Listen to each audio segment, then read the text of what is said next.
Hello everyone and welcome to another grammar video. In this video we shall look at articles. So what are articles?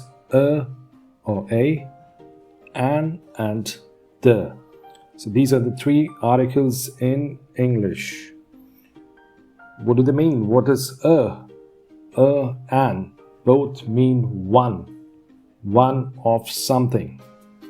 The can mean either one or it can mean more than one, two or more.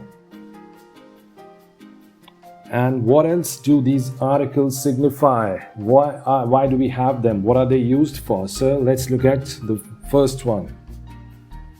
So as we saw, or a means one. Which one? Anyone. Any. Not definite. Indefinite, not specific. Non-specific, so it means any. Similarly, an. Which one? Anyone. Is it definite? No. Is it specific? No, it's not specific. Now let's come to the, when we're using it as one. So the is one. Which one? That one. This one. So it's definite, it's specific. The one that we know, the one that we are talking about. Who is we over here? It's the person involved in the conversation. So they know which one they are talking about. If suppose you are talking to your friend and you both know that particular thing, then you will use the, not a, because a means any, not specific. All right, and the is when it's used for plural, so two or more. So which ones?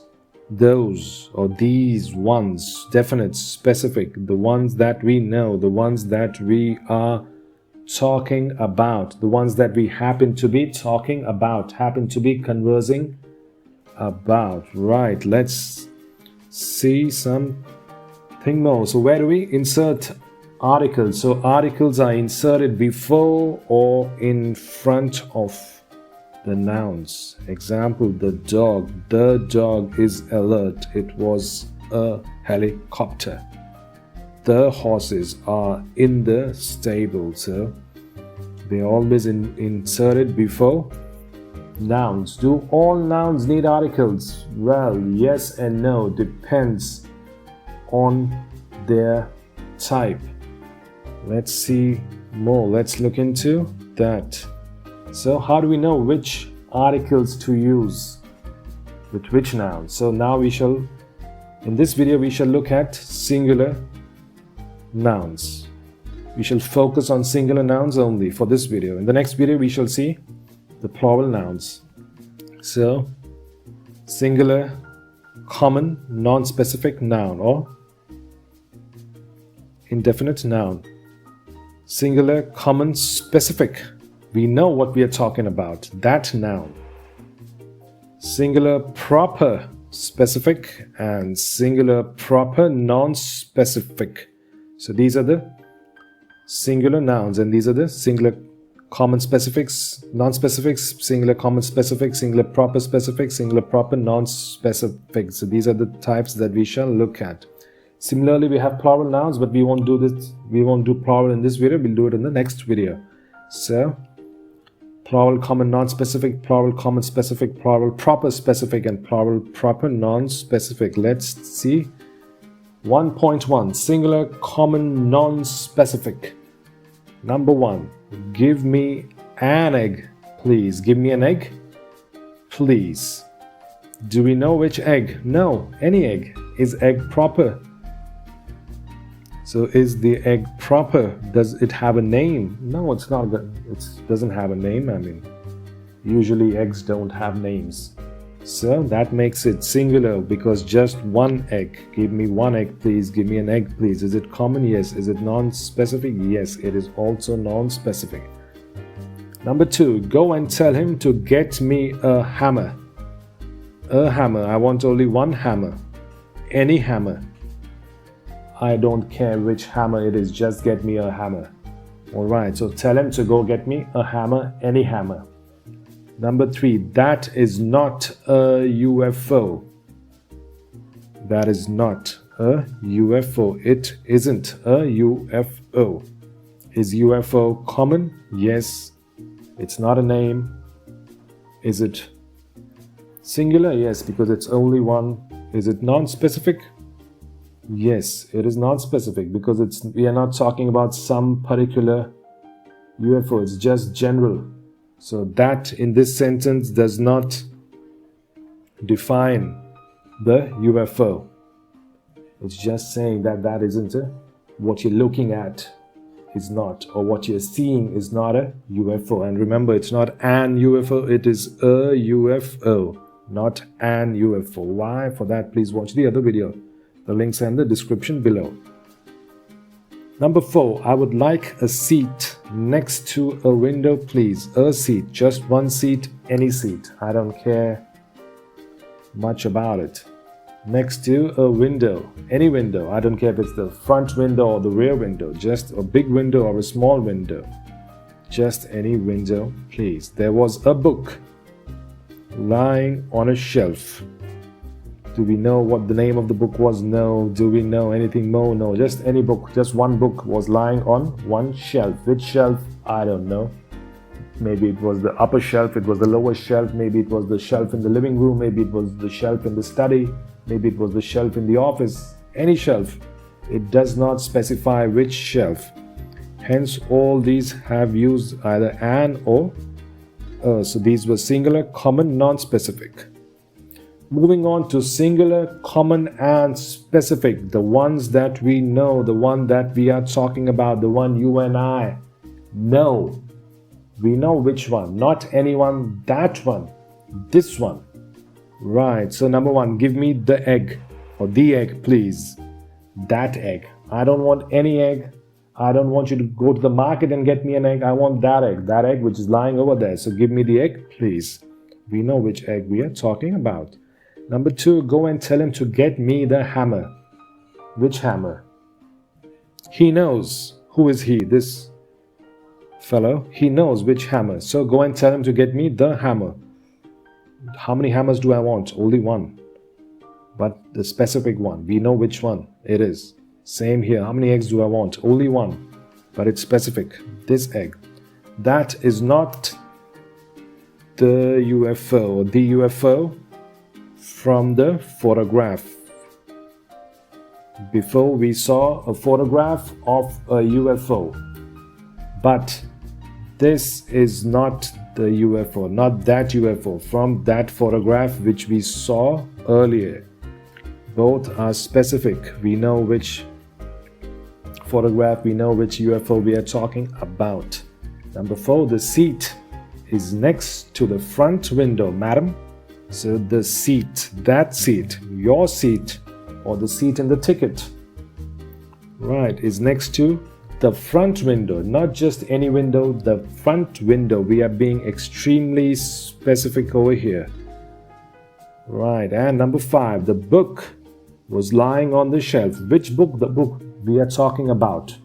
We know which book. You and I, or the listener and the speaker, they know which book was lying on the shelf. Which shelf do you know? Yes, we know which shelf. It could be somewhere, but we know wherever it was, wherever it happens to be, and we know the shelf we are talking about. So now let's go on to singular, proper, and specific. So we did singular, common, specific, and non-specific. Now we shall do singular, proper, specific, and non-specific. All right, let's look at singular, proper, specific. Number 1, the Japanese lives on the 10th floor. Now please look at Japanese. It is being used as a noun, as a proper noun, not as an adjective. It does not say the Japanese man lives on the 10th floor. It just says the Japanese. It does not go into further detail. Is it a Japanese man? Is it a woman? Is it a boy or a girl or a child or a baby? Whatever. It does not say anything further. So the Japanese, that Japanese, we know which Japanese we are talking about. He, she, whatever it may be, lives on the 10th floor. Number 2, We went to the McDonald's nearby. Not just any McDonald's, the one that is close to our house. That one, the McDonald's nearby. Specific, proper. This is very specific. This is proper. This is also specific and proper. Number 3, the Pacific Ocean is the largest ocean. Is Pacific Ocean a name? Yes, it is a name. Does that make it a proper noun? It sure does. So, is it specific? It's very specific. I mean, it's a name. It has to be specific. There is no other choice. And now look at number 4. It's very, very tricky, and I explained it to you. Let's look at it again. The Thomas is walking in the hallway. Usually this sentence would be incorrect. Usually. That's why I've put a note over here. These are a bit tricky, especially number 4 is very tricky. Usually in some tests you won't have tricky ones. But in life you have to sometimes use these. So what's the meaning of the Thomas? Is Thomas proper? Yes, it is proper. Is it singular? Yes, it is one. Is it specific? How is it specific? It can only be specific in certain conversations, in certain circumstances. If there are many Thomases, maybe there are 4 or 5 Thomases. This is that Thomas, the Thomas that we happen to be talking about, or we are talking about, or the Thomas who has something special. So that Thomas. So the Thomas who we spoke of yesterday is walking in the hallway, or the Thomas who plays the guitar is walking in the hallway. So please remember, this is a special circumstance. Usually you will not construct such sentences. However, you could once in a while. All right, you should know them. And let's go to the last one. Singular, proper, non-specific. I know a Japanese who lives on my floor. Now you can ask me, if you already know him, why have you used a? Because the listener does not know the Japanese who lives on my floor. Again, I have not inserted Japanese man or woman, otherwise it would make it an adjective. I want to keep it as a noun just for demonstrating to you. I know this Japanese, but the listener, the person I'm talking to, does not know him, does not know which Japanese I'm talking about. So I just know a Japanese, one Japanese who lives on my floor. All right, so is he singular? Yes. Is he proper? Yes. Is he non-specific? Yes, because the listener does not know. Number 2, we went to a McDonald's nearby. Is it singular? Yes, just one McDonald's restaurant. Again, I have not inserted restaurant after that, because that would, well, it would not make it an adjective, it would still be, but I just wanted to keep it as proper as I could. So we went to a McDonald's nearby. One McDonald's nearby. Do we know? Yes, we know now, but does the listener know? Maybe not. That's why it's non-specific. Remember, for specific, the listener, the speaker, both have to know. Number 3, a Rottweiler is a large dog. So a Rottweiler is a breed of a dog. It is the name as well. So it's the name of the breed. Hence, that makes it proper. Is it singular? Yes, I'm talking about it in the singular form. So, is a large dog. Again, these are a bit tricky. So always pay attention. Make sure you're using them in this form. And let's summarize. So, number 1. Singular, common, non-specific, a or an. Give me an egg. I want an egg. Singular, common, specific, the. Give me that egg, or give me the egg which is lying on the table, or give me the egg which is lying in the refrigerator, or which is in the refrigerator. Singular, proper, specific. We went to the McDonald's close by. You and I and everybody involved in this conversation knows. Singular, proper, non-specific. We went to a McDonald's nearby. Perhaps we know, but the listener does not know. So that's all for this video. Please also watch these 2 videos to understand articles completely. The links are in the description below. Thank you for watching, and I shall see you in the next one.